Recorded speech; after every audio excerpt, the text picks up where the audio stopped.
ခုမြင်တွေ့နေရတာကတော့တစ်ချိန်ကမွန်လူမျိုးတွေကိုအသားစားလူရိုင်းတဲ့တော်ရေဘလူးများရဲ့အန္တရာယ်ကနေကာကွယ်ပေးခဲ့တဲ့မနုဿဒီဟာပဲဖြစ်ပါတယ်เยอะไม่รัดก้าวรานอโลกได้ต่อก่อนဒီမနုဿဒီဟာဆိုတဲ့တော်ကလွန်ခဲ့တဲ့နှစ်ပေါင်းများစွာကတည်းကရွှေရောင်မြေလို့တင်စားထားကြတဲ့မွန်လူရဲ့သုဏဘူမိမျိုးပြတန်းပြည်ခေတ်ကလေးကအမှန်တကယ်ပေါ်ပေါက်လာခဲ့တာဖြစ်ပါไอ้รอบရှိမှာကိုငိုက်တော့တာကြာ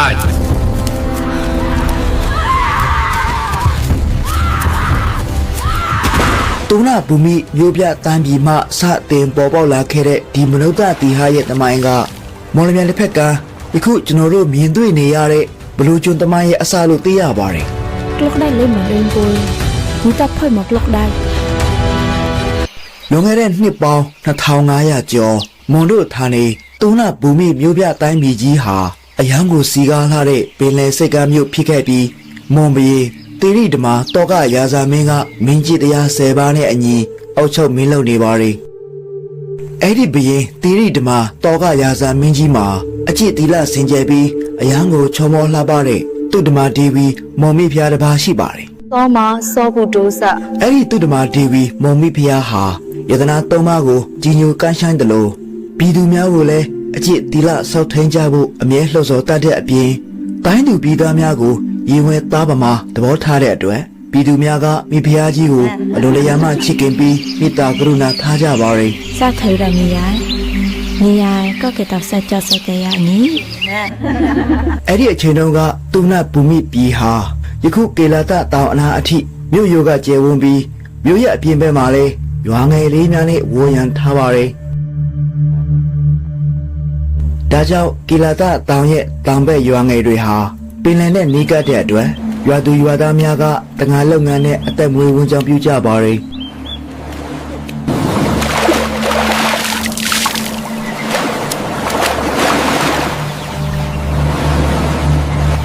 ဒီနေရာမှာအဲ့ဒီအချိန်တုန်းကပင်လယ်ကမ်းစပ်တစ်လျှောက်မှာမှီခိုကျက်စားနေကြတဲ့အသားစားတတော်လူရန်တစုရှိနေပါတယ်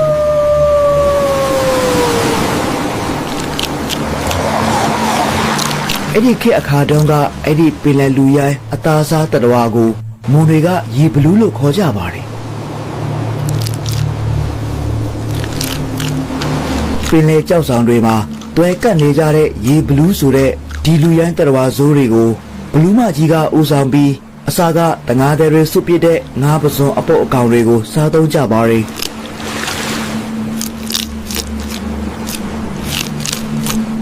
ဒါပေမဲ့နှစ်တွေကြာလာတဲ့အခါအဲ့ဒီရေဘလူးတွေကအင်အားများလာကြတဲ့အပြင်ပုံမအသိရဲလာကြပြီးလူတွေစွပ်ပစ်တဲ့ငါးပစွန်တွေကိုမဆောက်တော့ပဲတငါးတွေကိုတိုက်ခိုက်ကငါးပစွန်တွေကိုလူယူစားတောက်လာကြပါရယ်ကလောက်တိုက်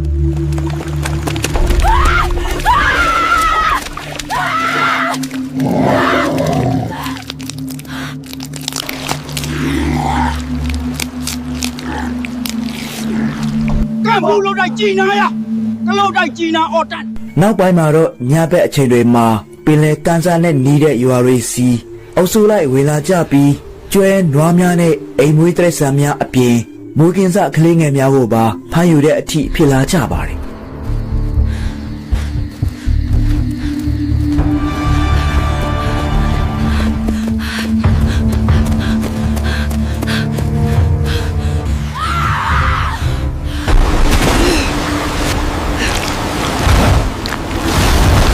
အဲ့ဒီရေဘလူးတွေကတာမာထွားချမ်းကြသလိုအင်အားလဲများလာတဲ့အတွက်တာမာရွာသားတွေမတွန်းလာရဲကြပဲရေဘလူးတွေရဲ့အန္တရာယ်ကိုခံနေရရှာပါတယ်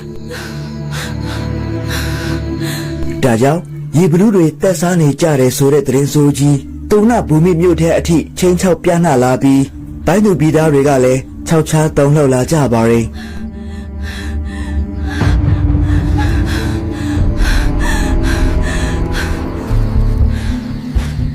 ရေဘလူးတွေဟာတငါရွာတွေစီကမွေးကင်းစကလေးငယ်တွေမကတော့ပဲသုဏဘူမိမြို့တွေကကလေးငယ်များကိုပါတိုက်ယူဖမ်းကားတဲ့အထိအသိရဲလာကြပါတယ်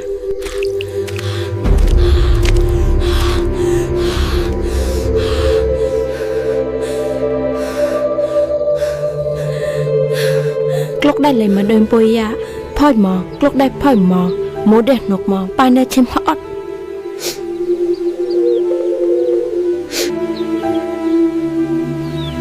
กลกได้เลยมาโดยปุยนี่ตับพ่อยหมอกลกได้ ဒီလိုအချိန်မှာနန်းတော်ထဲကသူ့ဓမ္မဒီဝီမိဖုရားမှာပရိသေကိုဝန်ရှိနေတဲ့အတွက်ပြည်သူများကသူတို့ချစ်တဲ့မိဖုရားကြီးအတွက်စိတ်ပူလာကြပြီးရေဘလူးများရဲ့တရင်ဆိုးကြီးကိုဘရင်ထံလျှောက်တင်ကြပါတယ် เยอะไม่รัดก้าวรางอลกได้ต่อก็จอบมาดวดังสวนาภูมิตุยกลายรอบชีมากูง่ายต่อระจาย ဘရင်နဲ့မိဖုရားကြီးလည်းအော်ထိတ်လန့်သွားကြပြီးကင်းဆောက်တပ်သားများစေလွတ်ကာညာဘက်တွေမှာသူနာဘူမိမြို့ထဲကင်းလှည့်စေပါတယ် เยอะสกปนันดอเกตเลยอย่างแมงมัวก็ไม่นั่งดุยอาปายกะโลกต่อสมหอดงี้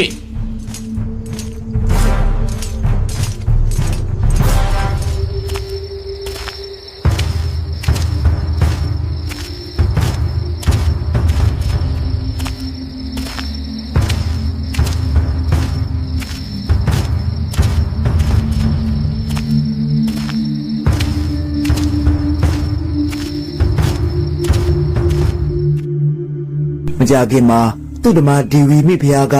ချစ်စရာကောင်းတဲ့သားတော်တစ်ပါးဖွားမြင်လာပြီးဘရင်နဲ့မူးမများကမွေးကင်းစသားတော်လေးအတွက်အာဏာရတစုံတရာမကြရောက်လေအောင်နန်းတော်အနှံ့ကင်းချလိုက်ပါတယ်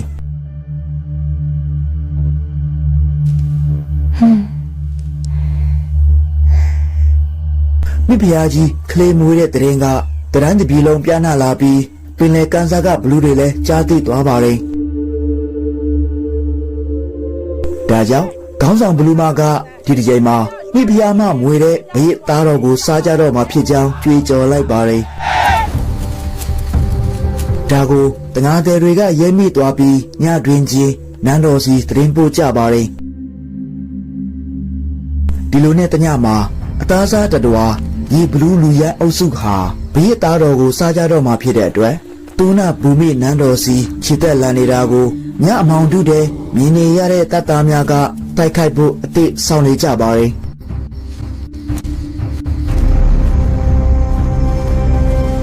ဒီအချိန်မှာမူရဟန္တာများဖြစ်ကြတဲ့အရှင်တောနာနဲ့အရှင်ဥတ္တရမထေရမြတ်နှစ်ပါးတို့က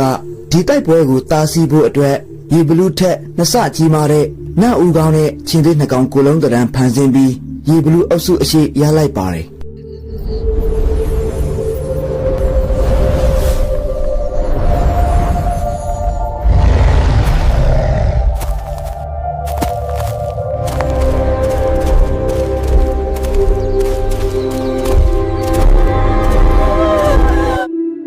ရေဘလူးတွေကမနုဿတိဟအကောင်ကြီးကိုကြောက်လာသွားကြပြီးထွက်ပြေးဖို့အင်အားတော်မရှိတော့ဘဲကြောက်ဒူးတုံက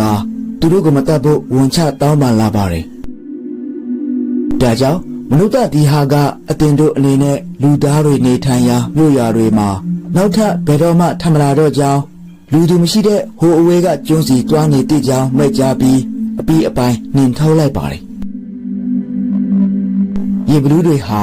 ချောင်းစုံချောင်းဝများဆောင်ရာအဝေးကကျွန်းကြီးစီညတွင်ချင်းထွက်ပြေးသွားကြပါတယ်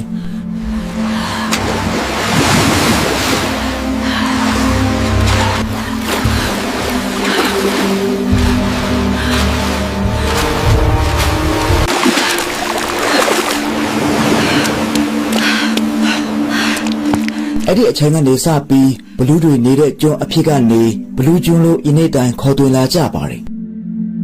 ဒီဖြစ်ဖြစ်ပေါ်ပြီးနောက်ပိုင်းမူလူမျိုးတို့ဟာအရှင်တောနာနဲ့အရှင်ဥဒ္ဒရယဟန္တာမထေရမြတ်နှစ်ပါးရဲ့မိန့်ကြားချက်အရမနုဿတိဟရုပ်ထုကိုယုံကြည်မှုတရားအနေနဲ့ဖျားเจ้าကံစီဒီများနဲ့မွန်ဖူးကြီးเจ้าများသာသနိကအဆောက်အုံတွေမှာတိုးလုံးထားရှိတာဒီနေ့အထိပဲဖြစ်ပါတယ်ဒါအပြင်အရင်ကမွန်ဒေသတွေမှာကလေးငယ်တွေတစုံတရာကိုထိတ်လန့်နေရင်ဒီဂါထာနဲ့မနုဿတိဟအယုတ်ကိုထိုင်ရွက်မှာရေးဆွဲပြီးပခဲပေါ်မှာချိတ်ဆွဲထားကြသလိုတချို့မော်အိမ်တွေမှာအိမ်ဝင်ပေါက်တကားဝမှာလည်းယနေ့တိုင်ချိတ်ဆွဲထားတတ်ကြပါလေဒီဂါထာတော်နဲ့မနုဿတိဟရုပ်ထုကဆုံးကိုယ်အောက်လန်းနဲ့မကောင်းဆိုးဝါးဘေးအန္တရာယ်များကနေအမှန်တကယ်ကင်းဝေးစေပြီးယနေ့အထိမွန်လူမျိုးတွေယုံကြည်နေကြဆဲပဲဖြစ်ပါကြောင်းဘုဒ္ဓတဖြစ်စေဖို့ရာစေတနာထားမျှဝေပေးလိုက်ရပါတယ်